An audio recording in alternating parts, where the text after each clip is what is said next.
ರಸ್ತೆ ಗುಂಡಿ ಬೆನ್ನತ್ತಿದ ಡಿಕೆ ಶಿವಕುಮಾರ್ ರಾತ್ರಿ 2 ಗಂಟೆಯವರೆಗೆ ಸಿಟಿ ರೌಂಡ್ಸ್.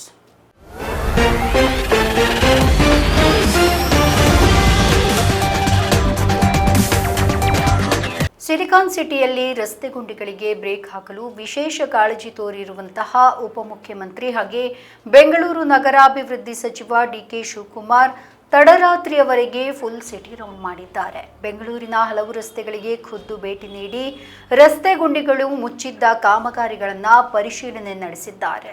ಈ ಹಿಂದೆ ಡಿಕೆ ಶಿವಕುಮಾರ್ ಅವರು ಬಿಬಿಎಂಪಿ ಅಧಿಕಾರಿಗಳಿಗೆ ರಸ್ತೆ ಮುಚ್ಚಲು 15 ದಿನಗಳ ಡೆಡ್ಲೈನ್ ಅನ್ನು ನೀಡಿದ್ದರು. ಅದರಂತೆ ಕಾರ್ಯಪ್ರವೃತ್ತರಾಗಿದ್ದಂತಹ ಅಧಿಕಾರಿಗಳು ಫೀಲ್ಡ್ಗೆ ಇಳಿದು ಗುಂಡಿ ಮುಚ್ಚುವ ಕೆಲಸದಲ್ಲಿ ನಿರತರಾಗಿದ್ದರು. ಆದಷ್ಟು ಬೇಗ ಗುಂಡಿಗಳಿಗೆ ಮುಕ್ತಿ ನೀಡಬೇಕು, ಇದನ್ನೇ ನಾನು ಖುದ್ದು ವೀಕ್ಷಿಸುತ್ತೇನೆ ಎಂದು ಡಿಕೆ ಶಿವಕುಮಾರ್ ಮೊದಲೇ ಹೇಳಿದರು.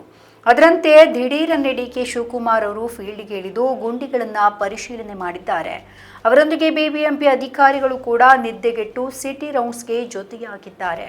ಬೆಂಗಳೂರಿನ ಪ್ರಮುಖ ರಸ್ತೆಗಳಾದಂತಹ ಜೆಸಿ ರೋಡ್, ಟ್ರಿನಿಟಿ ಜಂಕ್ಷನ್ ಮತ್ತು ದೊಮ್ಮಲೂರು ಬ್ರಿಡ್ಜ್ನ ಬಳಿ ರಸ್ತೆಯ ಗುಂಡಿಗಳ ದುರಸ್ತಿ ಕಾಮಗಾರಿಯ ಸ್ಥಿತಿಗತಿಗಳನ್ನು ಡಿಕೆಶಿ ಪರಿಶೀಲನೆ ಮಾಡಿದ್ದಾರೆ.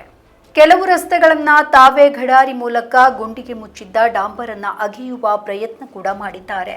ಈ ಮೂಲಕ ಖುದ್ದು ರಸ್ತೆಯ ಗುಂಡಿ ಮುಚ್ಚಿರುವ ಗುಣಮಟ್ಟವನ್ನು ಪರಿಶೀಲಿಸಿ ಖಾತ್ರಿಪಡಿಸಿಕೊಂಡಿದ್ದಾರೆ. ನಮ್ಮ ಈ ವಿಡಿಯೋ ನಿಮಗೆ ಇಷ್ಟ ಆದಲ್ಲಿ ಲೈಕ್ ಮಾಡಿ, ಶೇರ್ ಮಾಡಿ, ಕಮೆಂಟ್ ಮಾಡಿ ಮತ್ತೆ ಸಬ್ಸ್ಕ್ರೈಬ್ ಮಾಡಿ.